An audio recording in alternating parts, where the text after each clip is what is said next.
দল মত জাতি বর্ণ ধর্ম নির্বিশেষে এ রাতের বেলা কোরআন শোনার জন্য যারা এসেছি খুশি হয়ে বলছি আলহামদুলিল্লাহ। নবীজি বলেন লা তুহসা আজাইবুহু ওয়া লা তুবলা গারাইবুহু ফীহি মাসাবিহিল হুদা ওয়া মানারিল হিকমা।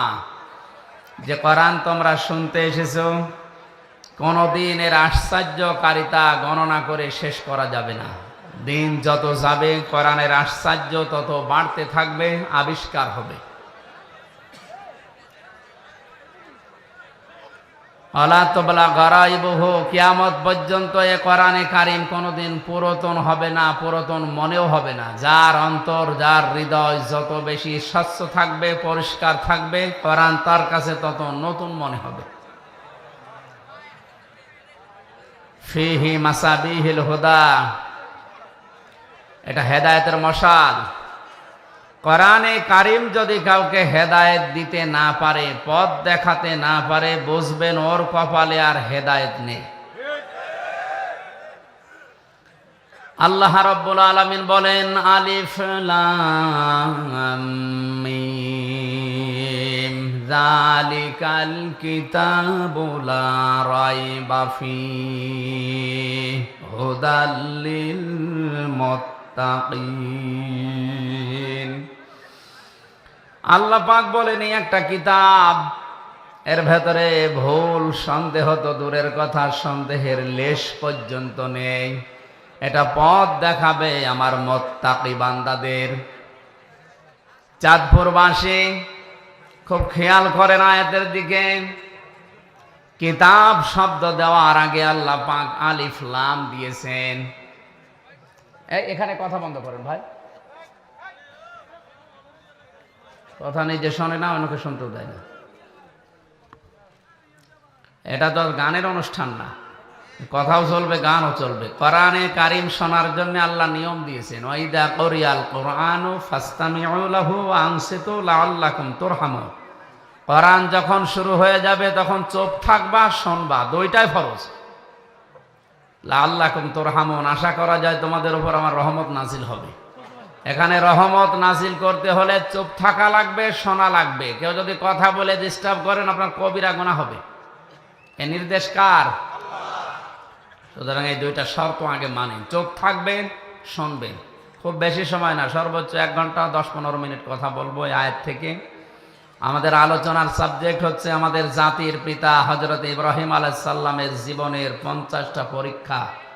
আমরা তার সন্তান হিসাবে এ পরীক্ষা আমাদের জীবনেও সামনে আসতে পারে বা আসবে। আমরা যেন তার মতো টিকে থাকতে পারি, পাশ করতে পারি, সে কথাগুলো আমরা কোরআন এবং হাদিস থেকে জেনে বাস্তবে মিলাবো ইনশাআল্লাহ।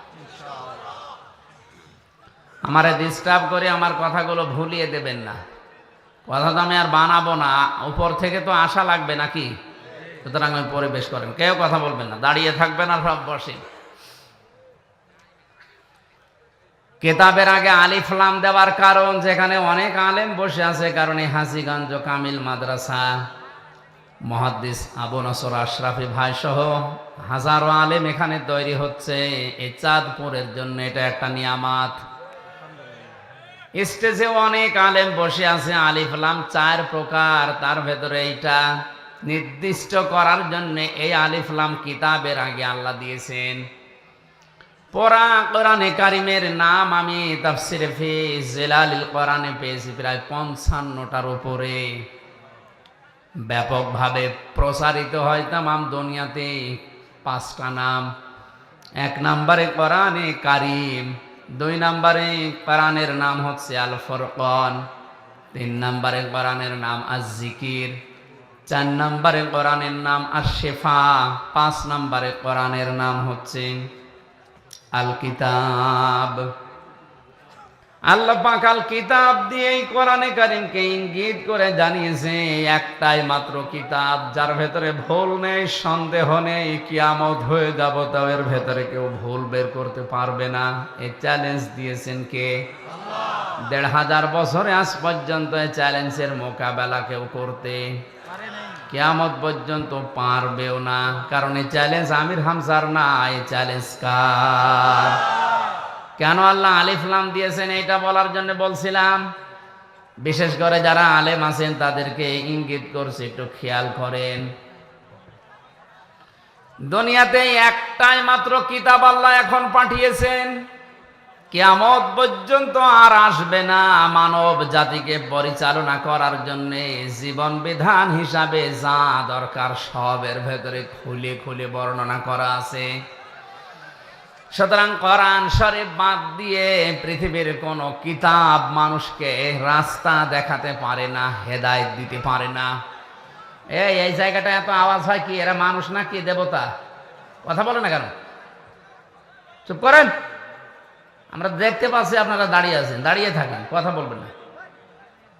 আপনি নিজেও শুনছেন না, মানুষকে শুনতে দিচ্ছেন না। কত মানুষ দেখেন না বসে আছে।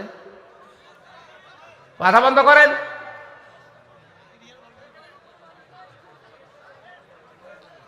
এই এলাকায় স্বেচ্ছাসেবক দু একজন বেশি করে দেন তো। মানুষের বিবেক না থাকলে কি করা যাবে?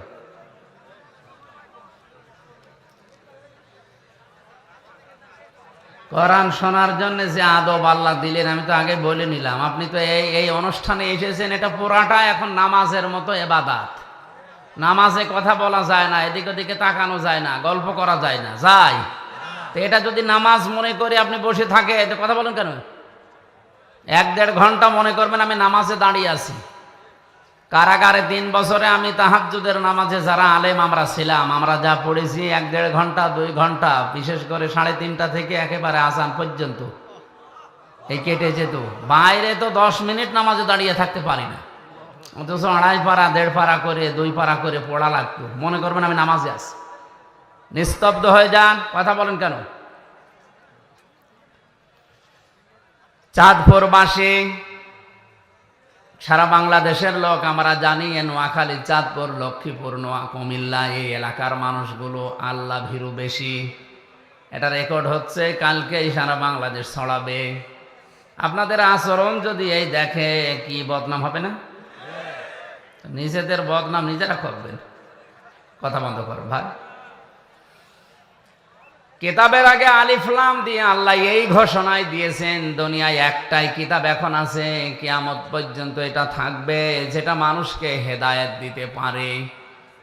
আয়াতের ব্যাখ্যায় আমি হাদিস পেয়েছি, নবীজি বলেন, মানিত্তাবাআল হুদা বিগাইরিল কোরআন আদাল্লাহুল্লাহ। তিরমিজি শরীফের হাদিস। এক একটা কথার ওজনে দুনিয়ার চাইতেও বেশি। আল্লাহর নবী বলেন, কোরআন বাদ দিয়ে পৃথিবীর কোন মানুষ যদি ভালো হওয়ার নিয়তে হেদায়েত পাওয়ার জন্য দুনিয়ার কোন জায়গায় যায় যেখানে কোরআন নেই, এরকম কোন জায়গায় ওর মন ছিল ভালো হওয়ার, কিন্তু আল্লাহ দায়িত্ব নিয়ে ওকে গোমরা বানিয়ে দেবে। আপনি টের পাচ্ছেন কি বললাম? আলেমরা হয়তো টের পেয়েছে। শব্দের দিকে খেয়াল করেন, আদাল্লাহুল্লাহ শব্দটা যদি দল্লা ইয়াদিল্লু নবীজি দিতেন তাও তো অর্থ হয়ে যেত। তাহলে বাংলা অর্থ দাঁড়াতো আপনি নিজেই নিজেকে পথ ভ্রান্ত করে ফেলেছেন। কিন্তু আদাল্লাহ শব্দটা বাবে ইফআল থেকে আসার কারণে আদাল্লা ইয়াদিল্লু বাংলা অর্থ দাঁড়িয়েছে আপনি হয়তো ভালো হওয়ার নিয়ত নিয়ে কোনো জায়গায় গিয়েছিলেন, কিন্তু কোরআনে কারিমের কর্মসূচি সেখানে ছিল না, কোরআনের নিয়ম নীতি পদ্ধতি ওই জায়গায় চলে না। এই জন্য আল্লাহ নিজে দায়িত্ব নিয়ে আপনাকে গোমরা বানিয়ে দেবে। চাঁদপুরবাসী কথার লোড কত, ওজন কত আপনি টের পাননি এখনো। আপনার নিয়ত ভালো, কিন্তু কোরআন সেখানে ছিল না, এই জন্য আল্লাহ দায়িত্ব নিয়ে আপনাকে আরো খারাপ বানিয়ে দেবে। চিন্তা করেন, হেদায়েত দেওয়ার মালিক হামজা? আসতে বলেন কে? একচ্ছত্র মালিকানা আল্লাহ। আল্লাহ নবী কেউ দেননি। বিশ্ব নবীকে যদি আল্লাহ হেদায়েতের মালিক বানিয়ে দিতেন, তাহলে তার আত্মীয় স্বজন, চাচা ভাতিজা যারা আছে তাদেরকে তিনি দিয়ে দিতেন, আমাদের পর্যন্ত আসতো না। হযরত আবু হুরায়রা একদিন লাফাচ্ছিলেন আনন্দ করে। সাহাবীরা বলে, কি এত বেশি আনন্দ করো, লাফাও, কারণ কি?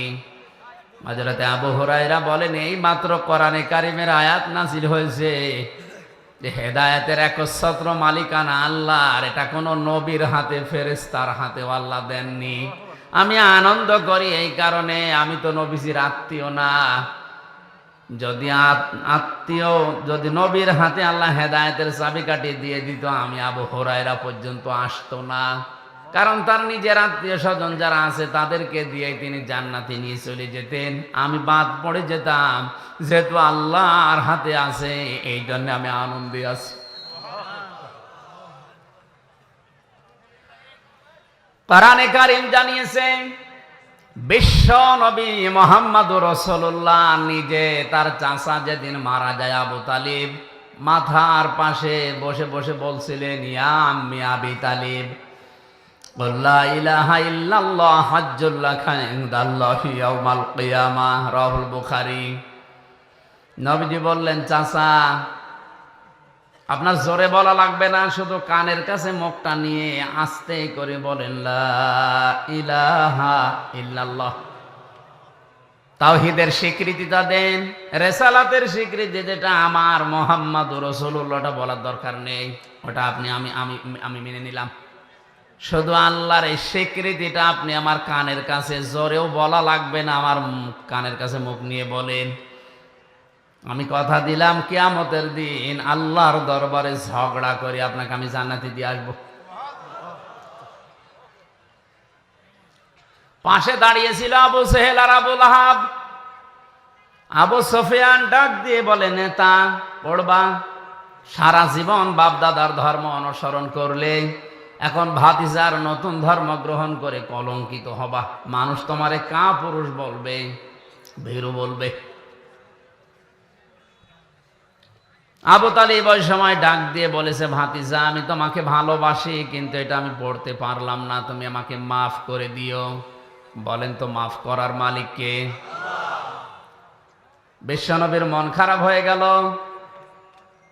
সঙ্গে সঙ্গে কোরআনে কারিমের সূরা কসসের 56 নম্বর আয়াত আল্লাহ ফেরেশতা জিবরাইলকে দিয়ে পাঠালেন, শুনিয়ে দেন, ইন্নাকা লা তাহদি মান আহবাবতা ওয়ালাকিন্নাল্লাহা ইয়াহদি মান ইয়াশা ওয়া হুয়া আ'লামু বিল মুহতাদিন। জোরে বলেন আল্লাহু আকবার। আল্লাহ পাক বলেন, হে নবী আপনি মন খারাপ করেন কেন? হেদায়েত তো আপনার হাতে আমি দেই নেই যে যাকে ইচ্ছা তাকে দিয়ে দেবেন, বরং এটা আমি আল্লাহ হাতে রেখেছি, আমি যাকে চাই তাকে দান করি। আমি আপনার চাইতে অধিক বেশি জানি যে হেদায়েত পাবে কে। এটা আপনার চাচা আমি জানি, কিন্তু এই লোকটার তো মন নেই হেদায়েত নেওয়ার।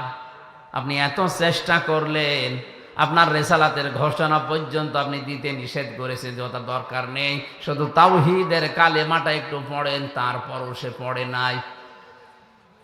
এই জন্য আমি আল্লাহ ওকে হেদায়েত দেয়নি। এরপরেও নবীজি তার কবরের পাশে দাঁড়িয়ে দুহাত তুলে মোনাজাত করেছিলেন, রব্বুল আলামিন তুমি দয়া করে আমার চাচাকে মাফ করে দাও। সঙ্গে সঙ্গে জিবরাইল এসে বললেন, হে নবী হাত নামান। কার জন্য হাত তুলেছেন? মা কানা লিন নাবিয়্যি ওয়াল্লাযীনা আমানু আইয়াস্তাগফিরু লিল মুশরিকিন ওয়ালাউ কানু উলি কুরবা মিন বা'দি মা তাবায়্যানা লাহুম আন্নাহুম আসহাবুল জাহিম। বিবেক যদি থাকে চিন্তা করেন যে নবী জীবনে হাত তোলা লাগে নাই, মনের ভেতরে কামনা আসলে এই মোনাজাত কবুল হয়ে গেছে। সেই নবী হাত তুলে বসে আছে কবরের সামনে চাচার জন্যে। জিবরাইল এসে বলছেন আপনি হাত নামান। কার জন্য হাত তুলেছেন? এই লোকটা আপনার চাচা, আল্লাহ জানে। সারা জীবন আপনাকে ভালোবাসা দিয়েছে, কোলে কাকে পিঠে মাথায় দিয়ে চোমা দিয়ে দিয়ে বড় করেছে, আল্লাহ দেখেছে। কিন্তু হেদায়েত পাওয়ার জন্য লোকটার মন ছিল না, এই জন্য আমার আল্লাহ তাকে হেদায়েত দেয়নি। হে নবী শুধু আপনি না, কোনো ইমানদারের জন্য, কোনো নবীর জন্য এটা বৈধ না, জায়েজ না, উচিত না, শোভনীয় না। কোনো মুশরিকের জন্য আল্লাহর কাছে ক্ষমা চাবে, যদিও ওইটা নিজের নিকটাত্মীয় হয়।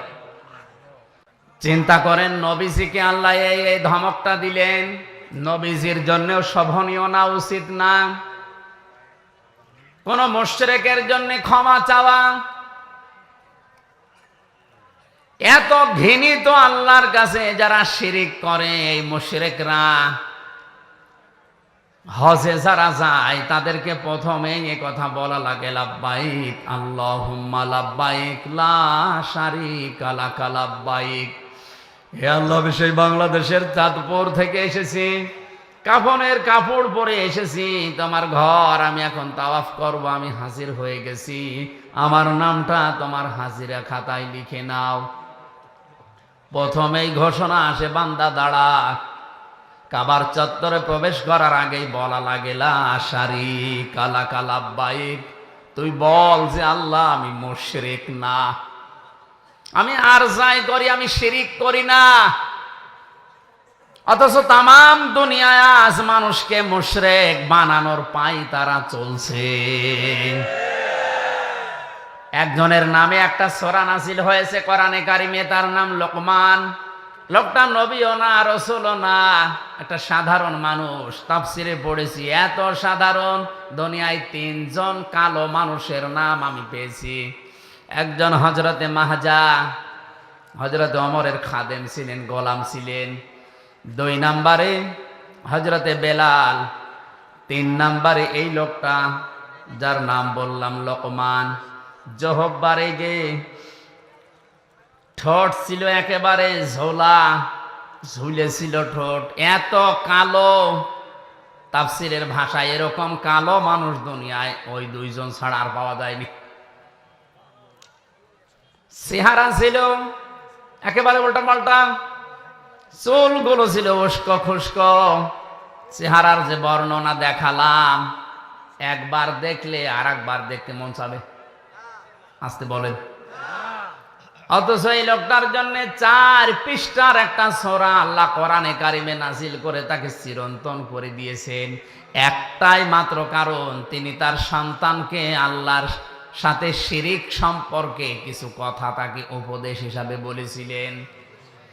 وَإِذْ قَالَ لُقْمَانُ لِابْنِهِ وَهُوَ يَعِظُهُ يَا بُنَيَّ لَا تُشْرِكْ بِاللَّهِ إِنَّ الشِّرْكَ لَظُلْمٌ عَظِيمٌ। আল্লাহ পাক বলেন, হযরত লোকমান তার সন্তানকে যখন উপদেশ দিচ্ছিল, ওই কথাটা স্মরণ করো।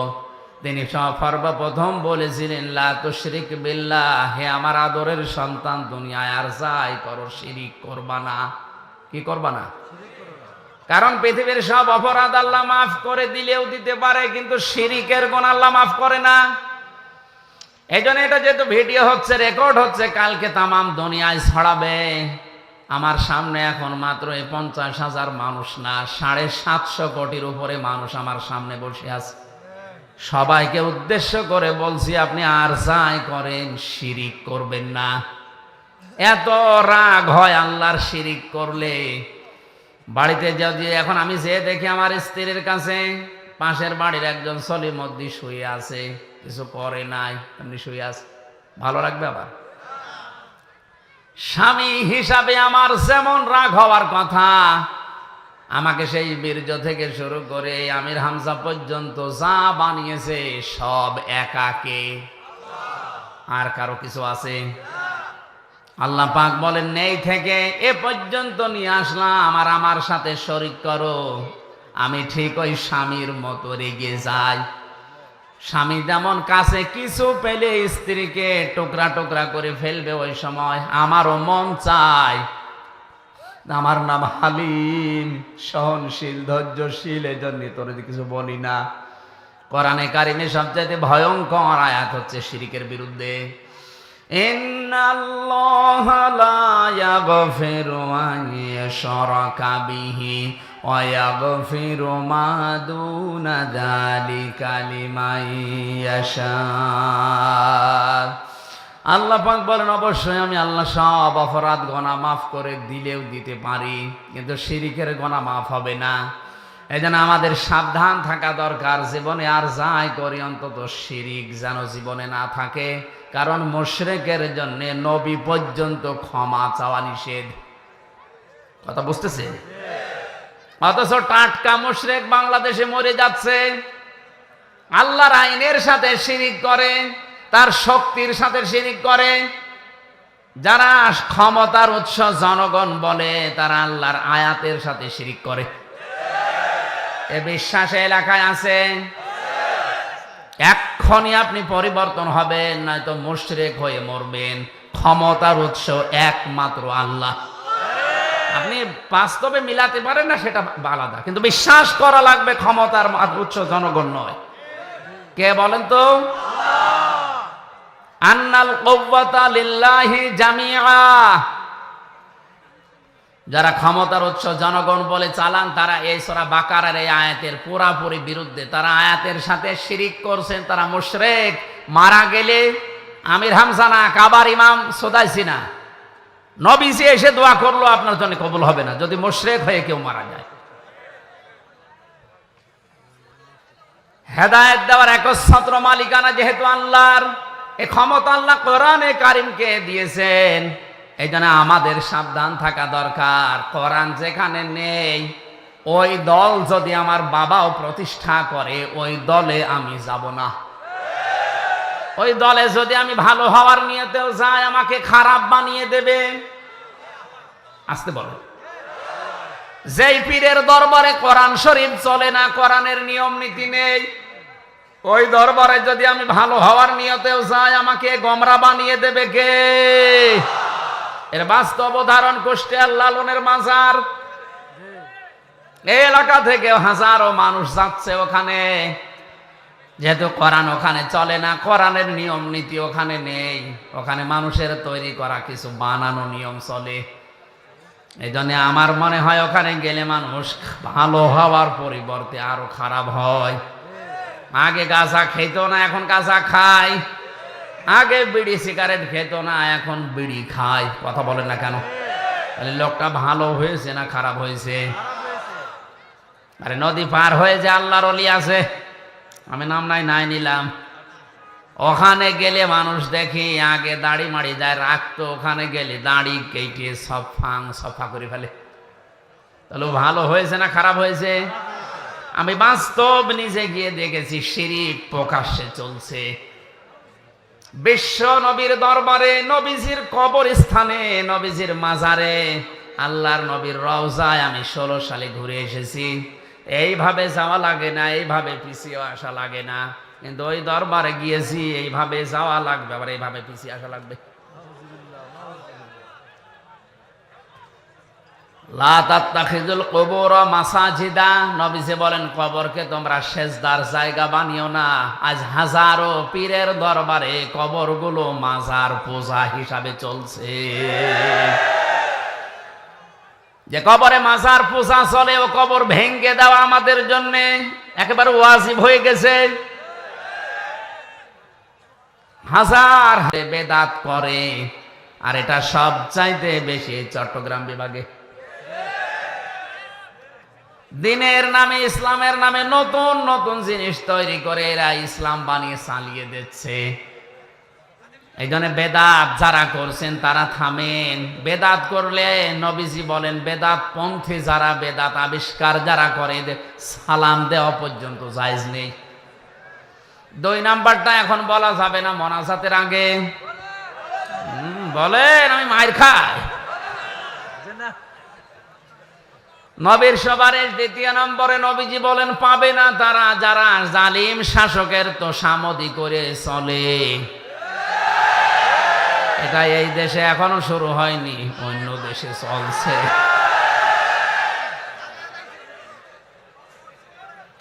জালিমদের তোষামদি করে যারা চলবে, এরা নবীর সুপারিশ পাবে না।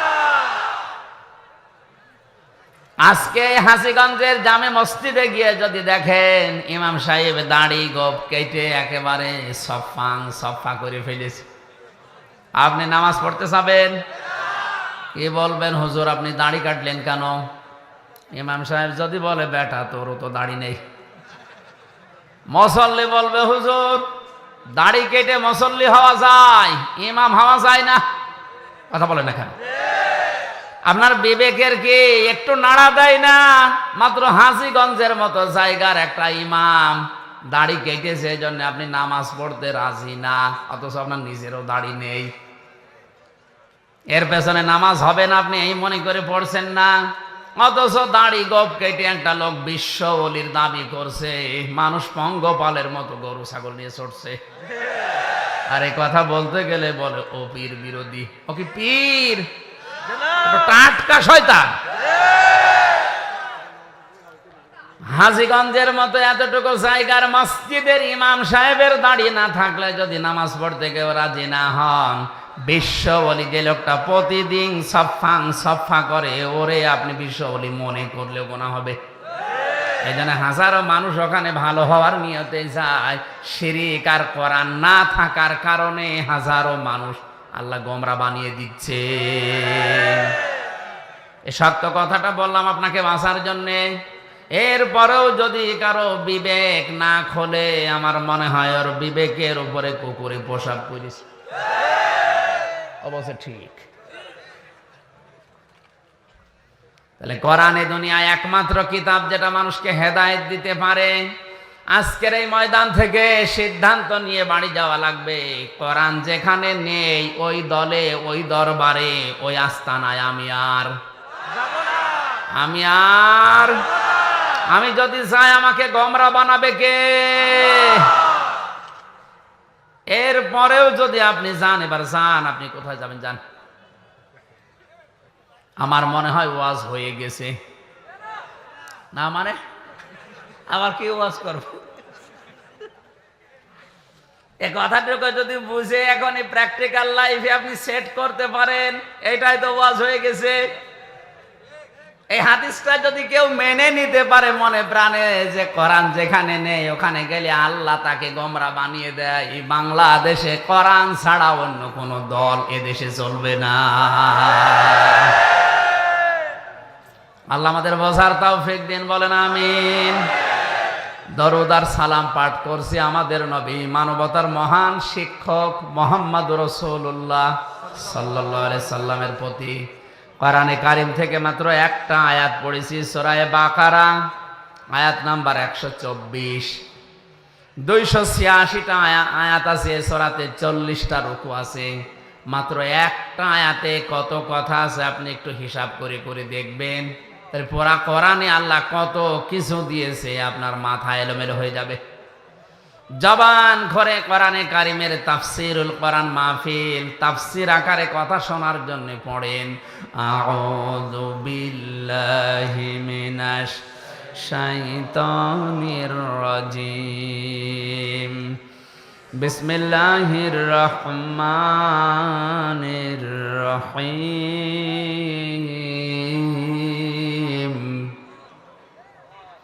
وَإِذِ ابْتَلَى إِبْرَاهِيمَ رَبُّهُ بِكَلِمَاتٍ فَأَتَمَّهُنَّ قَالَ إِنِّي جَاعِلُكَ لِلنَّاسِ إِمَامًا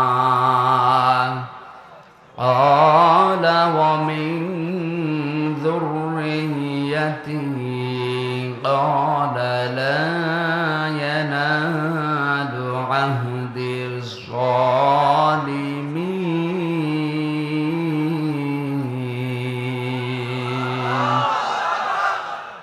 এই যারা ওঠাউঠি করে কি এদের প্রসাব পায়খানা বাদ দিয়ে যদি এমনি চলে যায় গোনা হবে কিন্তু।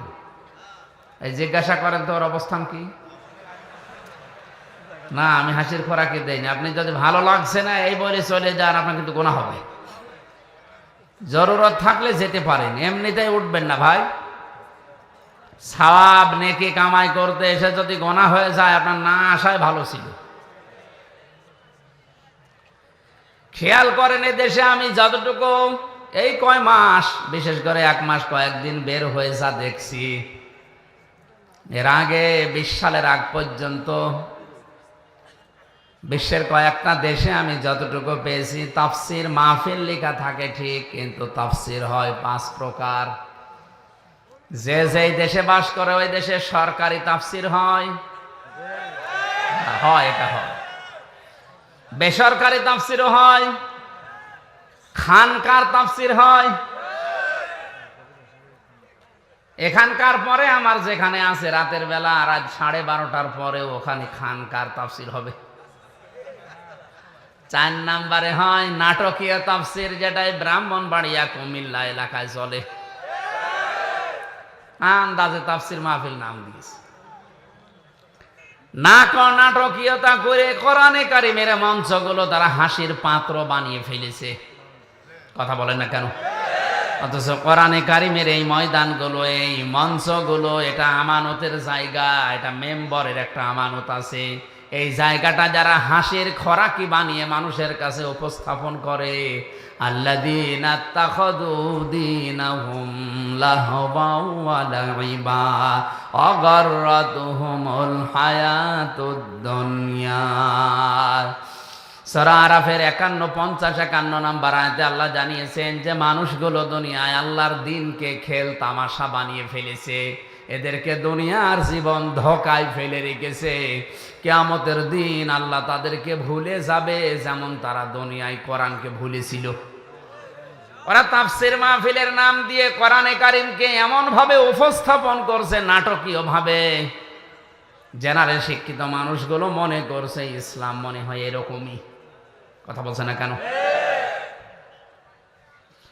এই জন্য তাদের আহ্বান জানাবো, আপনারা এই মঞ্চের যে আমানত আছে, এই মেম্বরের যে আমানত আছে, এগুলো ঠিক রাখেন। দুনিয়ার স্বার্থে মত্ত হয়ে এই ময়দানটা কলুষিত করবেন না। 5 নম্বরে হয় দরকারি তাফসির, কোরআনিক তাফসির, যেটা বাংলাদেশ, ভারত, পাকিস্তানে খুব কম। কথা বলে না কেন? আমাদের উপরে যায় আসুক না কেন, আমরা কোরআনে কারিমিক তাফসির যেটা দরকারি, যেটা ওইটা করব। আল্লাহ ঘোষণা দিচ্ছেন, ওয়াইযিবতালা ইব্রাহিমা রাব্বুহু বিকালিমাতিন ফাতাম্মাহুন্না। হে নবী, আপনি স্মরণ করেন ওই সময়ের কথা যখন ইব্রাহিম আলাইহিস সালামকে মহান আল্লাহ কিছু কালেমার দ্বারা, কথার দ্বারা পরীক্ষা করেছিলেন, আর প্রতিটি পরীক্ষায় হযরত ইব্রাহিম উত্তীর্ণ হয়েছিলেন। এখন আসেন একটু পরিচয় নেওয়া যাক। ইব্রাহিম ইনি কে? আমাদের জাতির পিতা, আমাদের জাতির পিতা। কারণ আমাদের নাম যে মুসলিম, এ মুসলিম নামটা তিনি দিয়েছেন। মিল্লাতা আবিকুম ইব্রাহিমা হুয়া সাম্মাকুমুল মুসলিমিন। আল্লাহ পাক বলেন, জাতির পিতা হিসাবে আমি একজনকে ঘোষণা করলাম, তার নাম ইব্রাহিম, আর তিনি তোমাদের নাম রেখেছেন মুসলমান। আমাদের নাম মুসলিম, মুসলিম জাতিয়ে জাতিয়ে নাম দিয়েছে কে? হুয়ার ফাইল এখানে 2টা, আল্লাহ হতে পারে, ইব্রাহিম আলাইহিস সালামও হতে পারে। ইবনে কাসির বর্ণনা করেন এটা ইব্রাহিম আলাইহিস সালামই বেশি, তিনি আমাদের নাম মুসলিম দিয়েছেন। সুতরাং মুসলমান দাবি করার পরেও যারা ইব্রাহিম আলাইহিস সালামের সন্তান হিসাবে নিজেকে পরিচয় দেন না, আমি বাকিটা বললাম না। বাবার পরিচয় যদি কেউ দিতে না চায়, ওটা কি? আরো জোরে বলেন কি? আশা করছি আর নিচে নামা লাগবে না। মরণ পর্যন্ত এটা মনে রাখবেন, আমি মুসলিম, আমার এই নামটা আমার বাবা দিয়েছেন। এখান থেকে মাসলা বের হয়, সন্তান জন্ম দেওয়ার পরে বাবার যে 4টা দায়িত্ব, তার 1 নম্বরে হচ্ছে তার একটা সুন্দর নাম রাখা। এখানে কত বাবা বসে আছে, এমন এমন নাম সন্তানের রাখে, শয়তান পর্যন্ত হাসে। একই নাম নাম রেখে দিয়েছে বল্টু, নাম। কিয়ামতের ময়দানে প্রতিটি মানুষকে আল্লাহ তার বাবার সাথে নাম ধরে ডাকবে।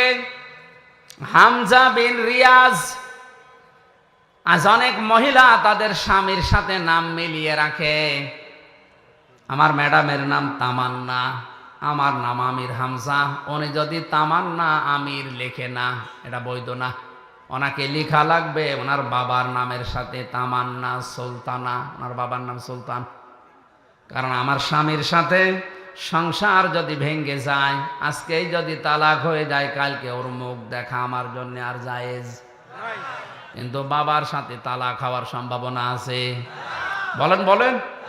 এই জন্য বাবার যে 4টা দায়িত্ব, তার প্রথম নাম্বারে দায়িত্ব হচ্ছে তার সুন্দর নাম রাখা, 7 দিনে আকিকা করা, এটা সুন্নাত। কেউ যদি না পারে 10 দিনে 21 দিনে, এরপরে যতদিন পারেন করবেন, আদায় হবে, কিন্তু সুন্নাত হচ্ছে 7 দিনে। আমি বোঝাতে পেরেছি? 3 নম্বরে তাকে দিনের জ্ঞান শিক্ষা দেওয়া লাগবে, এটা বাবা মার দায়িত্ব। দিনের জ্ঞান শুরু হয় যার নাম নিয়ে, তার নাম বলেন তো। আমি এখানে একটা তথ্য বলবো, যারা জ্ঞানী মানুষ আছেন খেয়াল করবেন। নবীজির বয়স যখন 40 বছর, বিশ্ব নবীকে ফেরেশতা জিবরাইল ওই পাহাড়ে হেরা গুহায় 3 বার বুকে ধরে চাপ দিয়েছিলেন যে পড়েন পড়েন পড়েন। নবীজি বললেন মা না বিকারি, আমি পড়তে পারবো না। কথা বলেন না কেন? 4বার যখন তিনি বলেছেন ইকরা বিসমি রাব্বিকাল্লাযী খালাক, বিশ্ব নবী এবার 5টা আয়াত জিবরাইলের সাথে পড়েছিলেন না পড়েন নাই? একবারও কি আপনার বিবেকের কাছে কথাটা আসে না যে কেন এবার পড়লেন? বিশ্ব নবী ওই সময় জিজ্ঞাসা করেছিলেন, ভাই জিবরাইল, তুমি এতক্ষণ কেন বললে না যে বিইসমি রাব্বিকাল্লাযী খালাক, পড়া লাগবে আমার রবের নামে? এতক্ষণ খালি বলছিলেন পড়ো। তো কি পড়বো? কার নামে পড়বো? আমি তো আল্লাহর নাম ছাড়া, আমার রবের নাম ছাড়া পড়তে পারবো না। সুতরাং শিক্ষা ব্যবস্থায় বাংলাদেশে যারা দায়িত্বে আছেন, 96% মুসলমান এখানে বাস করে, আল্লাহ বাদে কারো নামে আমরা পড়তে চাই না।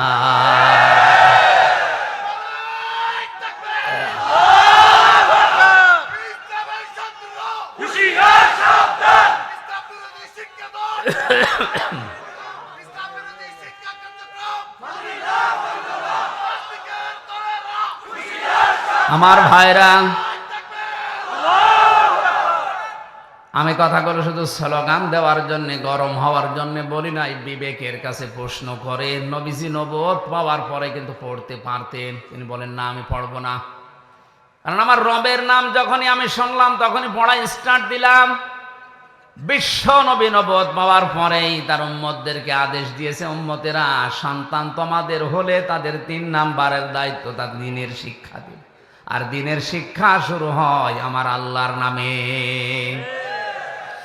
যে বইয়ের শুরুতে বিসমিল্লাহির রহমানির রহিম থাকে না, ইকরা বিইসমি রাব্বিকাল্লাযী খালাক থাকে না, ইন্নাদ-দীনা ইনদাল্লাহিল ইসলাম থাকে না, ওই পড়া মুসলমানেরা পড়বে কিনা ভেবে দেখা উচিত। কথা বলেন না কেন? শিক্ষা গ্রহণ করার পরে মানুষ যদি মানুষ না হয়ে জানোয়ার হয়ে যায়, ওইরকম শিক্ষায় শিক্ষিত না হওয়াই ভালো। বাংলাদেশ সহ বিশ্বে যত জায়গায় ঘুরেছি, কোরআনে কারিমের শিক্ষা যাদের ভেতরে আমি পেলাম, বাস্তবে ওই ছোটবেলায়ও যারা কোরআনের শিক্ষা কমও পেয়েছে, তারা বড় হয়ে যত বড় জায়গায় উঠেছে, তাদের ওই ছোটবেলার কথাটা মনে আছে। ঝিনাইদহ জেলার টিয়নো, ওই 20 সালের আগে আমি এক বাড়িতে খেতে গেলাম, যে দেখি চা দিয়েছে, পিরিজ নেই, শুধু কাপ। আমি হেসে ফেলেছি, কিন্তু জ্ঞানী মানুষ বুঝতে পেরেছে, বলছে হুজুর আপনি কেন হাসেন? আমি বুঝি, চা দিয়েছি শুধু কাপে, পিরিজ নেই। একটা পিরিজ দিয়েছিল কিন্তু ভাঙা, এই কারণে আপনি হাসেন। আপনি হয়তো জানেন না, গতকালকে আমি যদি, এই সোমবার গেল, গতকালকে যদি একটা ফাইলে সই করতাম, 5 লাখ টাকা আমার হাতে দিয়েই দিয়েছিল। কিন্তু ছোটবেলায় আমি কোরআনে কারিম পড়েছিলাম যে ঘুষ খাওয়া যাবে না। ওই আয়াত আমার সামনে সব সময় এসে দাঁড়িয়ে বলে যে যত কঠিন পরিস্থিতি হোক ঘুষ খাওয়া যাবে না। এরকম পিরিচ একটা না, হাজারটা পিরিচ আজকে আমি কিনতে পারতাম। বলেন তো, কোরআনের শিক্ষা থাকার কারণে লোকটা মানুষ হয়েছে না জানোয়ার? আর এটা যাদের ভেতরে নেই, যে মানুষগুলো শিক্ষিত হচ্ছে, আমি বাস্তব প্র্যাকটিক্যাল লাইফের কথা বলছি। এত বড় বড় দাড়ি, মাথায় টুপি দিয়ে পাগড়ি মাথায় আছে, হাতে তসবি টিপতেছে। আমি গেলাম বিশ্ববিদ্যালয়ে, সার্টিফিকেট নিয়ে আসছি। আমারে বলছে, হামজা তাড়াতাড়ি করো। হুজুর আমি তো তাড়াতাড়ি করছি। তাড়াতাড়ি করো, আমি জামাত ধরবো জোহরের নামাজের। আল্লাহ হুজুর আমি তো তাড়াতাড়ি করছি, আমিও গাড়ি ধরবো। মাথা নিচু করে বলছে, 2000 টাকা বের করো। তো আপনি জামাত ধরবে? কিসের জামাত ধরবেন আপনি? আপনার মাত্র 15 মিনিট লাগবে জোহরের নামাজ পড়তে, আর সরকার আপনার কাছে 8টা ঘন্টা কিনে নিয়েছে। আমাদের এই ছেলে মেয়েরা যারা আসবে তাদের সই করে সিল মেরে আপনি দিয়ে দেবেন সার্টিফিকেট। এইটা আপনার নামাজ, এটা আপনার জামাত। কথা বলেন না কেন? 2000 টাকা বের কর মানে আমি জানি যে এর কাছে আমার সার্টিফিকেট পাওয়া যাবে না, এই জন্য আমি আজ তুলিও নাই, কারণ ও থাকতে দেবে না। বলেন তো, যে লোকটা টিও তার দাড়ি নেই, গোপ নেই, টাই শার্ট প্যান্ট পরে, কিন্তু ছোটবেলায় কোরআনের সুদের আয়াত, ঘোষের আয়াতটা তার সামনে এসে দাঁড়ায়, এই লোকটা এই লাইনের না ভেষ ধরেছে। জেনারেল শিক্ষিত মানুষ ভেষ ধরে আজকে দাড়ি রেখে জব্বা গায়ে দিয়ে পাগড়ি মাথায় দিয়ে তসবি টিপতেছে, বলছে 2000 টাকা বের করো। তাহলে এও তো শিক্ষিত, ওইটাও শিক্ষিত। কোরআনে কারিমের শিক্ষা থাকার কারণে ওটা মানুষ হয়ে গেছে, আর কোরআন না থাকার কারণে এটা সরত সিরতে ঠিক আছে, জানোয়ার হয়ে গেছে। এই চোখে দেখেছি ওস্তাদ ওযু করছে, ছাত্র পানি ঢেলে দিচ্ছে পায়ে। আমি এই চোখে এইটাও দেখেছি, ওস্তাদ ক্লাস নিচ্ছে, ছাত্র স্যান্ডেল দিয়ে পিটাচ্ছে। বিশ্ববিদ্যালয়ে অনেক জায়গায় অনেকেই সকালবেলা কুলি করে মদ দিয়ে। এই জন্য জাতিরে আজকে ভেবে দেখা উচিত যে শিক্ষা ব্যবস্থায় শিক্ষিত হয়ে যদিও মানুষ না হয়ে জানোয়ার হয়ে যায়, ওর চাইতে ওর ভ্যান চালানো ভালো। নবীজি নবুয়ত পাওয়ার পরে কি বলেছিলেন, জিবরাইল তুমি এতক্ষণ কেন বলনি যে বিসমি রব্বিকাল্লাযী খলাক, রবের নামে পড়া লাগবে? তাহলে আমি এতক্ষণ অপেক্ষা করতাম না, কারণ রবের নামে পড়লেই মানুষ মানুষ হয়। আশা করছে আমার নিচে নামা লাগবে না, আপনি বুঝেছেন? এটা শুধু আমার একার কথা না, এদেশের 18 কোটি মানুষের মনের কথা হয়তো অনেকেই মুখ ফুটে বলতে পারে না। কথা বলে না কেন? হযরত ইব্রাহিম আলাইহিস সালাম, তাকে মহান আল্লাহ 50টা পরীক্ষা দুনিয়ায় করেছিলেন। 50টা পরীক্ষার ভেতরে আমি তার জীবনী থেকে, তাফসির থেকে তুলেছি, ঈমান সম্পর্কে মহান আল্লাহ তাকে পরীক্ষা করেছিলেন 10টা। কয়টা? 10টা। দুনিয়ায় আমাদের অনেকের ঈমান এখন আছে না নেই? পৃথিবীর প্রতিটি জিনিস ভেঙে যাওয়ার সিস্টেম আছে, ভালো করে খেয়াল করেন। মানুষ অজু করলে অজু ভেঙে যায় 7টা কারণে। কয় কারণে? আরো জোরে বলেন। মানুষ নামাজ পড়তে দাঁড়িয়েছে, নামাজও ভেঙে যায় 19টা কারণে। কয় কারণে? মানুষ রোজা রাখে, রোজাও ভেঙে যায় 2 কারণে। কয় কারণে? বলেন বলেন। হজ করতে যায়, হজ নষ্ট হয়ে যায়, ভেঙে যায় 5টা কারণে। মানুষের যে ঈমান আছে, এই ঈমানও ভেঙে যায়, নষ্ট হয়ে যায় 10টা কারণে। কয় কারণে? হযরত ইব্রাহিম আলাইহিস সালামকে আল্লাহ ঈমানের পরীক্ষায় এই কারণে নিয়েছিলেন। কয়টা? আরো জোরে। জোর হলো না। 2 নম্বরে আমলের পরীক্ষা নিয়েছিলেন তাকে 30টা। কয়টা? আমলের পরীক্ষাগুলো আমি শুধু থিওরি বলে দিচ্ছি, বাড়িতে যে দরকার হয় আমি যদি বিস্তারিত বলতে না পারি মেলাবেন। সূরা তাওবার ভেতরে 112 নম্বর আয়াতে আছে 10টা। সূরা মুমিনে আছে, মুমিনুন 18 পারায় 1 থেকে 10 নম্বরে, এখানে 10টা। সূরা আহজাবের 35 নম্বর আয়াতে আছে 10টা। এই 30টা তার জীবনে যতদিন তিনি বেঁচে ছিলেন, আমল যত করেছিলেন, এই 30টা পরীক্ষা তার জীবনে আমলে ছিল। 3 নম্বরে তার ফিতরাত বা স্বভাব সম্পর্কে পরীক্ষা করেছিলেন আল্লাহ 10টা। এই তথ্যগুলো মারেফুল কোরআন এবং তাফসিরে হাক্কানি থেকে আমি নিয়েছি। এবার আমরা একটা করে তাফসিরে প্রবেশ করছি। কারণ কি, আল্লাহ পাক ইব্রাহিম আলাইহিস সালামকে ঈমানের পরীক্ষা নেওয়ার যে ধারাবাহিকতা, প্রথমেই তার পরীক্ষা নিয়েছিলেন তারকা দিয়ে। কি দিয়ে? ফালাম্মা জান্না আলাইহিল লাইলু রাআ কাওকাবা ক্বালা হাযা রাব্বি ফালাম্মা আফালা ক্বালা লা উহিব্বুল আফিলিন। আমি বিস্তারিত বলার জন্য না, শুধু থিওরিগুলো বলে দিলাম। সূরা আনআম ৭৬ নম্বর আয়াতটা বাড়ি যেয়ে দেখবেন, হযরত ইব্রাহিমকে আল্লাহ ঈমানের পরীক্ষা নেওয়া আরম্ভ করেছিলেন তারকা দেখে। উনি মনে করেছিলেন এইটা হয়তো আমার দেবতা বা আমার খোদা হবে, আমার মালিক। কিন্তু দিন শেষে যখন ওটা ডুবে যায়, রাতের বেলা যখন ওটা ডুবে যায়, তিনি বললেন যেটা ডুবে যায় ওইটা আমার মালিক হতে পারে না, আমি তার কাছে তাকে ভালোবাসি না। এরপরে চন্দ্র দেখেছিলেন, সূর্য দেখেছিলেন।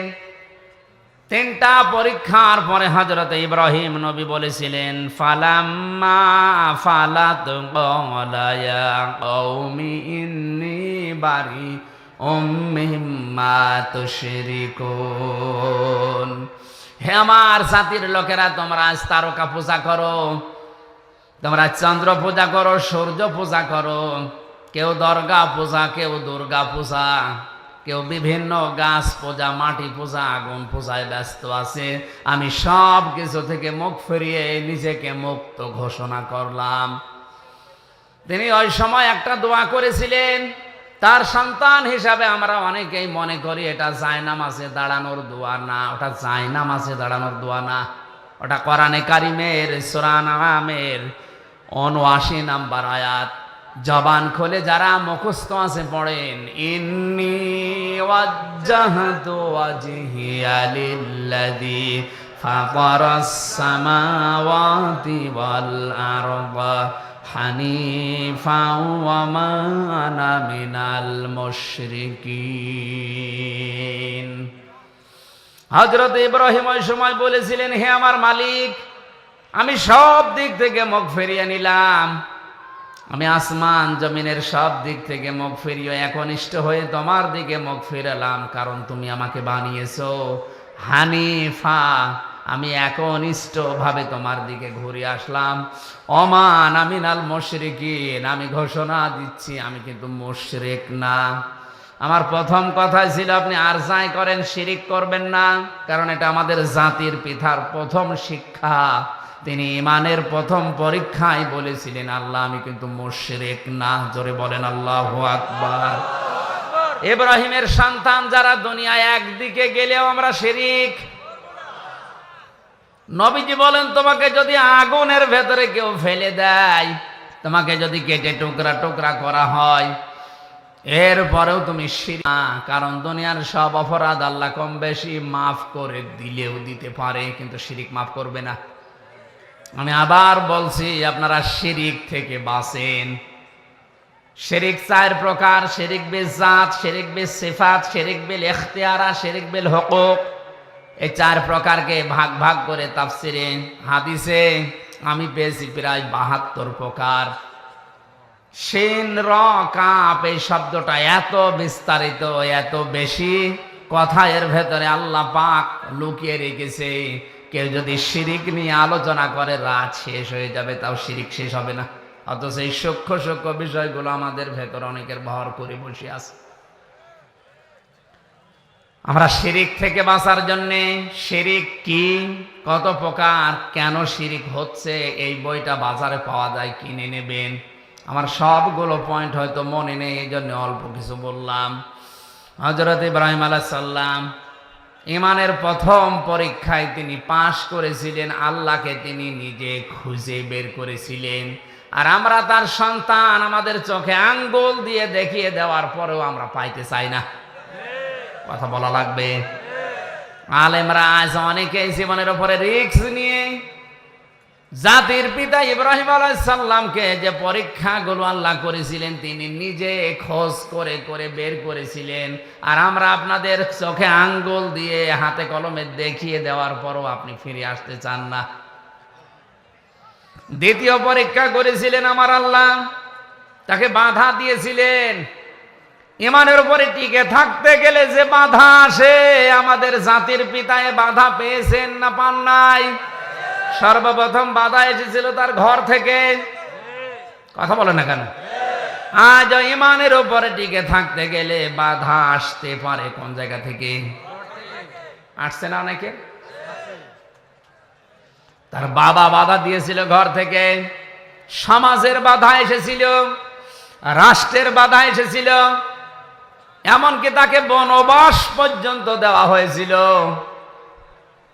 সারা জীবন ইব্রাহিম নবীর জীবনী বিভিন্ন কায়দায় শুনেছি, কিন্তু বনবাসে যাওয়া এটা যে কত কঠিন 3 বছর এক ঘরের ভেতরে থেকে কিছুটা হলো টের পেয়েছি।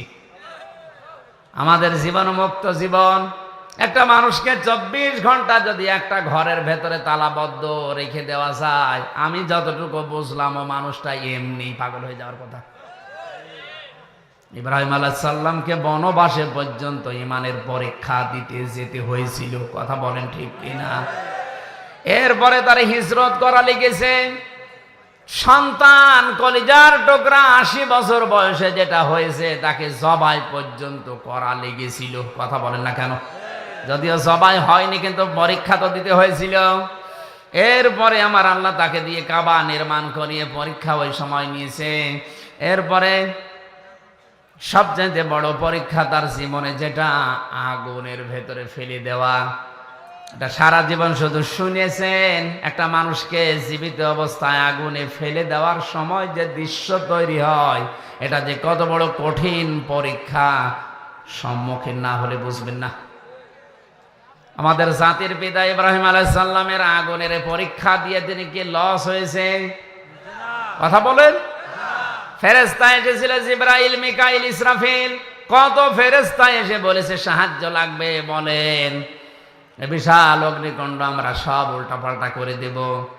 ইব্রাহিম আলাইহিস সালাম ওই সময় তিনি বলেছিলেন, আমি এমন কোন অন্ধ আল্লাহর ইবাদত করি না যিনি তার বান্দাকে আগুনে পড়ে থাকতে দেখার পরেও কিছু মনে করে না। উনি যদি চায়, ওনার যদি ভালো লাগে যে আমি আগুনে পড়লে উনি খুশি হন, ওই রকম মালিককে খুশি করার জন্য আমি ইব্রাহিম 100 বার আগুনে পড়তে রাজি আছি। আল্লাহ রাব্বুল আলামিন ওই সময় তাকে জানিয়েছিলেন, ক্বালা ইন্নী জাইলুকা লিন্নাসি ইমামা। হে ইব্রাহিম, তোমার এই কঠিন পরিস্থিতিতে কথা বলাটা আমি আল্লাহ এত বেশি পছন্দ করেছি। যত মানুষ দুনিয়ায় আসবে এখন যারা আছে সবার জন্য আমি তোমাকে নেতা বানিয়ে দিলাম। তুমি শুধু মুসলিম জাতির নেতা না, লিন্নাসি ইমামা, যত মানুষ আসবে দুনিয়ায় সবার জন্য তুমি নেতা, তুমি নেতৃত্ব দেবে। খেয়াল করবেন এবার, হযরত ইব্রাহিম ওই সময় সঙ্গে সঙ্গে প্রশ্ন করেছেন, ক্বালা ওয়া মিন যুররিয়াতি। হে আল্লাহ, এই নেতৃত্ব দেওয়ার গুণাবলী এটাকে শুধু আমি একাই পেলাম, নাকি কিয়ামত পর্যন্ত আমার সন্তানাদি যারা আসবে এরাও এই দায়িত্ব পাবে? আল্লাহ পাক সাফ জানিয়েছেন, ক্বালা লা ইয়ানালু আহদিজ যালিমিন। ইব্রাহিম, পাবে তোমার সন্তানদের ভেতরে তারা নেতৃত্ব দিতে পারবে, নেতা হতে পারবে, কিন্তু জালেম যারা তাদের জন্য আমার কোনো ওয়াদা নেই।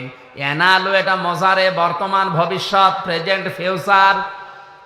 জালেমদের জন্য নেতৃত্ব দেওয়া জায়েজ নেই, নেতা হওয়া জায়েজ নেই।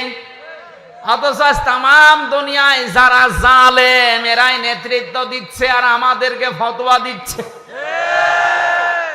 নবীজি বলেন, ইত্তাকি দাওয়াতাল মাজলুম ফাইন্নাহা লাইসা বাইনাহু ওয়া বাইনাল্লাহি হিজাব। হে আমার উম্মতেরা, আর চাই করো মজলুমের বরদোয়া থেকে বেঁচে থাকবা, কারণ মজলুম যখন বরদোয়া করে তার ভেতরে আর আল্লাহর ভেতরে কোনো পর্দা থাকে না। বাংলার মানুষেরা আপনার হাতে পায়ে ধরে বলছে 3 বছর কারাগারের জীবনে আমি যা দেখলাম এই দেশে সব চাইতে বেশি হচ্ছে এখন জুলুম। হাজারো মানুষ এই অন্ধপ্রকোষ্ঠে জুলুমের শিকার হয়ে বসে আছে, অথচ কিছুই জানে না।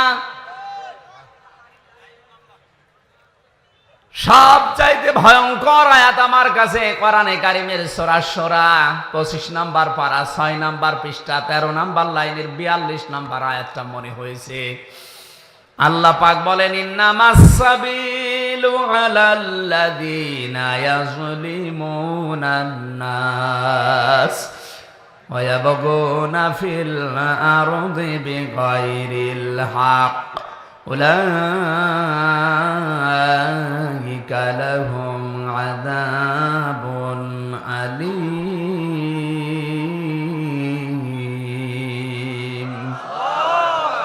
আমি যত তাফসীর বাংলাদেশে পেয়েছি সব তাফসীরের সাথে আয়াতটা মিলিয়েছি প্রায় 42টার উপরে। ভালো করে শুনেন, আল্লাহ পাক বলেন আমি আল্লাহ মামলা দেব, অভিযোগ দায়ের করব, কেস করব তাদের বিরুদ্ধে যারা মানুষ হয়ে মানুষের উপরে জুলুম করে।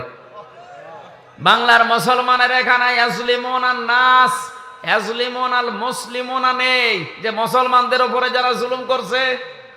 ইয়াজলিমুনান নাস দিয়ে আল্লাহ জানিয়েছেন মানুষ হয়ে মানুষের উপরে যারা জুলুম করে তাদের অধিকারগুলো নষ্ট করে। আজ মানুষের তৈরি করা আইনের কারণে বিনা মনে করেন হঠাৎ করে একটা মানুষ আপনার দ্বারা মার্ডার হয়ে গেল, 30 বছর অন্ধপ্রকোষ্ঠে এক ঘরের ভেতরে আপনাকে কাটানো লাগবে।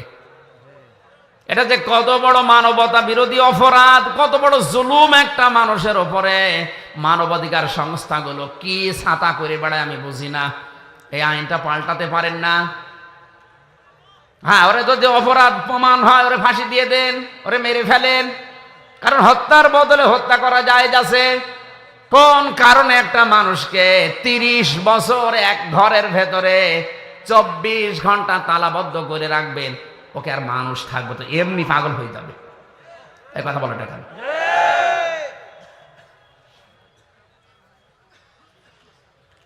আর এই কাজটা বেশি করে যারা বউ মার্ডার করে তাদের। অধিকাংশ আমার মনে হয় 100 জনের প্রায় 30 জন তো হবে। 100 জনের 30 জন, ওখানে 10,000 মানুষ ছিলাম আমরা। 100 জনের 30 জন এই মামলার আসামি বউ মার্ডার, শুধু বউ মার্ডার। এই জন্য ওখানে টুকে টুকে রেখেছিলাম। বাইরে এসে এই 1 মাসের ভেতরে আমি 2টা বইও করেছি যে দাম্পত্য জীবনে কলহ এবং তার সমাধান কি দেওয়া যায়। কারণ অধিকাংশ মানুষ এই হঠাৎ করে যে কোনো কারণে রাগের মাথায় বউ মেরে ফেলে, 30 বছর এক ঘরের ভেতরে কাটানো লাগে। আর একটা মানুষ জেলে গেলে শুধু সে নিজে জেল খাটে, তার পরিবার ধ্বংস হয়ে যায়। এক কথা বলেন না কেন? সুতরাং কোনো কারণে যেন এরকম কোনো অকারেন্স করে ফেলবেন না। এই জন্য বইটা আপনি নিয়ে যাবেন, স্ত্রীকে পড়াবেন, নিজের জন্য আর একটা নেবেন। 2টা লিখেছি, একটা পুরুষের একটা মহিলাদের। বই শেষ হয়ে গেছে। 100টা আছে, এখানে আছে। মঞ্চে থাকলে যাদের লাগে শিক্ষিত মানুষরা নিয়ে যাবে। এটা দরকার, খুবই দরকার। আসলে বাস্তবে তো দেখে আসলাম কি কান্নাকাটি করে একটা মানুষ।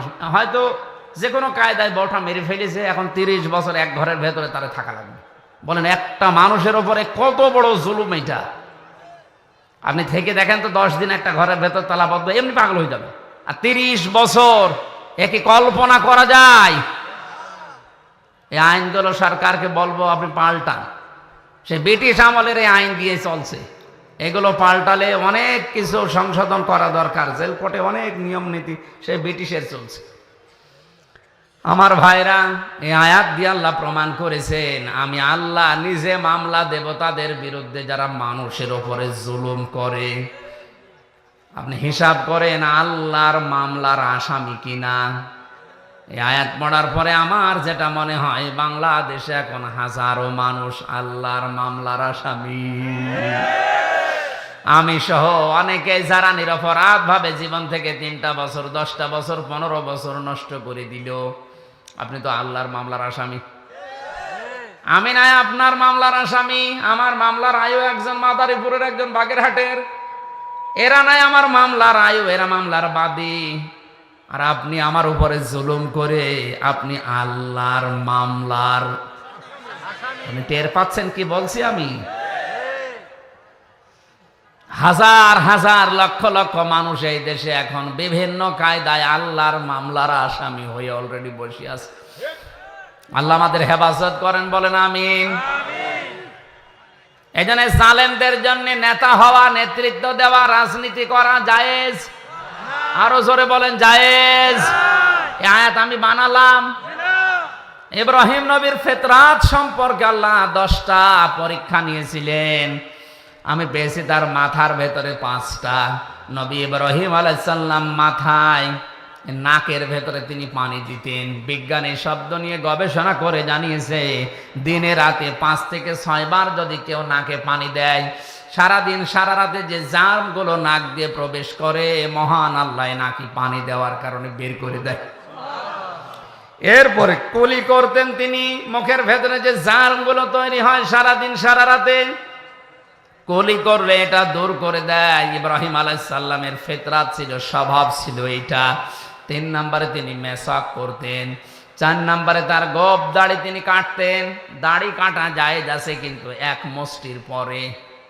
এই যে শব্দটা এরা কালকে বানাবে। আমি যে প্রথমে বললাম দাড়ি কাটা জায়েজ আছে, এই পরে যে বলেছি ওইটা কেটে দেবে, কেটে ছড়াবে যে আমির হামজা বলেছে দাড়ি গোপ কাটা জায়েজ আছে। আমি কি ওইটা শেষ করেছি?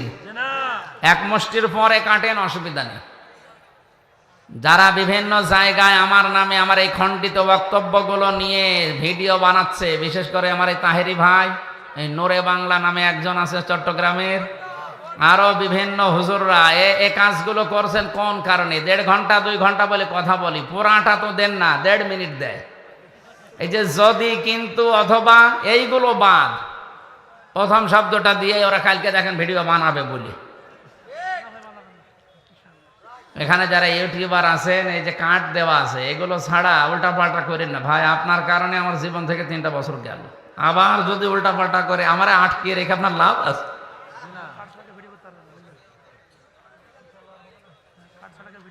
গোপ রাখা জায়েজ নেই। হ্যাঁ, যদি আপনি কেটে রাখতে চান, একেবারে চেঁচে ফেলা ঠিক না, এটা মাকরু। একেবারে চেঁচে ফেলা ঠিক না। যদি অবস্থান একেবারে না থাকে, উপায় না থাকে, তাহলে চাষে, কিন্তু একেবারে ছোট ছোট করে রাখবেন। আর দাড়ি 1 মুষ্টির পরে কাটা জায়েজ আছে। দাড়ি এই যে এতটুকু, এই শক্ত জায়গাটা, এই শক্ত জায়গাটা দাড়ি, এইটুকু দাড়ির অংশ না। এমনকি এই যে এই জায়গাটাও দাড়ির অংশ না। কথা বুঝতেছেন? এইটা যদি কেউ কেটে ফেলে সৌন্দর্যের জন্য জায়েজ আছে। কেউ যদি তার সৌন্দর্যের জন্য এটা রেখে দেয় তাও জায়েজ আছে, কিন্তু এটা নিয়ে মতভেদ আছে আলেমদের। এইটা দাড়ির অংশ না, এই নরম জায়গাটাও দাড়ির অংশ না। দাড়ি হচ্ছে এই শক্ত জায়গাটুকু। আমি আবার বলছি, এই দেখেন এই শক্ত জায়গাটুকু দাড়ি, কিন্তু রাখতে হবে 1 মুষ্টি পরিমাণে। এরপরে যদি কেউ কেটে ফেলেন, সেটে ফেলেন, অসুবিধা নেই। এর আগে ছাটলে কাটলে আপনার গুনাহ হবে। এরপরে তিনি তেল ব্যবহার করতেন মাথায়, শরীরে। আজ অনেকে তেল ব্যবহার না করে যুবক সাজতে চায়। আমি অনেকগুলো কথা এখানে ছিল, বলতে পারলাম না, এই বয়স্ক এবং বাচ্চারা আছে, এই জন্য 5টা করেছিলেন তার শরীরের, এই নাভি থেকে শুরু করে খতনা করেছিলেন, নাভির নিচের লোম পরিষ্কার করেছিলেন, ঢেলা কলব ব্যবহার করতেন, নখ কাটতেন এবং বগল পরিষ্কার করতেন। হযরত ইব্রাহিম আলাইহিস সালাম, আমরা যার সন্তান হিসাবে দাবি করি, তিনি এই পরীক্ষাগুলো জীবনে দিয়ে আল্লাহর কাছে এত দামি হয়েছিলেন। তার নামই হচ্ছে খলিল। নাম কি? খলিল বলা হয় এমন বন্ধুকে, যেই বন্ধু আল্লাহর জন্য সব কিছু করতে পারে। জীবনে 50টা পরীক্ষা দিয়ে তিনি হয়েছিলেন খলিলুল্লাহ। কি হয়েছিলেন? আর হাবিব বলা হয় ওই বন্ধুকে, যেই বন্ধুর জন্য আল্লাহ সব কিছু করতে পারে। আমাদের নবীকে আল্লাহ ডাক দিয়েছেন হাবিবুল্লাহ, আমাদের জাতির পিতাকে ডাক দিয়েছেন খলিলুল্লাহ। আমরা যেন খলিলুল্লাহর সন্তান হয়ে হাবিবুল্লাহর আদর্শ মেনে বাকি জীবনটা কাটাতে পারি। আমিন।